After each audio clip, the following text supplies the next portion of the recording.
आठवड्यातून एक दिवस तरी असा नक्कीच येतो, ज्या दिवशी आपल्याला कुठल्याही डाएटचं विचार न करता, वजनाचा विचार न करता अगदी खमंग, चमचमीत काहीतरी खायची इच्छा होते. अशा वेळेस तुम्ही ही रेसिपी नक्की बनवा.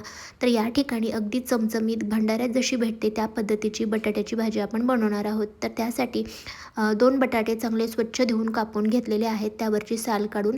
त्यानंतर एक कांदा देखील कापून घेतलेला आहे आणि एक वाटण तयार करून घेऊयात. कढईमध्ये 2 चमचे शेंगदाणे, खोबरं आणि तीळ आपल्याला चांगलं खरपूस होईपर्यंत भाजून घ्यायचं आहे. त्यानंतर थोड्याशा कांद्यासोबत हे वाटण आपण मिक्सरमध्ये बारीक वाटून घेऊयात.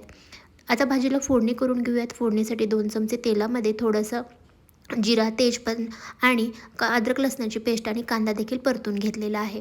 त्यामध्ये तयार केलेलं वाटण तेल सुटेपर्यंत छान असं परतून घ्यायचं आणि त्यानंतर यामध्ये सुखे मसाले मिक्स करून घ्यायचे. थोडंसं हिंग देखील आपण यामध्ये टाकलेलं आहे, जेणे भाजीची खमंग अशी चव येते.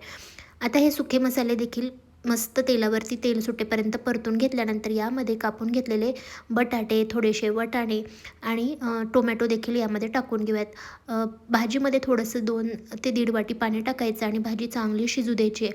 चवीनुसार मीठ टाकायचं. तर 5 ते 7 मिनिटानंतर भाजी आपली छान शिजलेली आहे. त्यामध्ये थोडीशी कसुरी मेथी, थोडासा गोडा मसाला किंवा गरम मसाला टाकून भाजी 2 मिनिटं शिजवून घेतलेली आहे. तर बघा, गरमागरम चमचमीत अशी खमंग बटाट्याची भाजी पुरीसोबत सर्व्ह करा आणि या रेसिपीचा आस्वाद घ्या.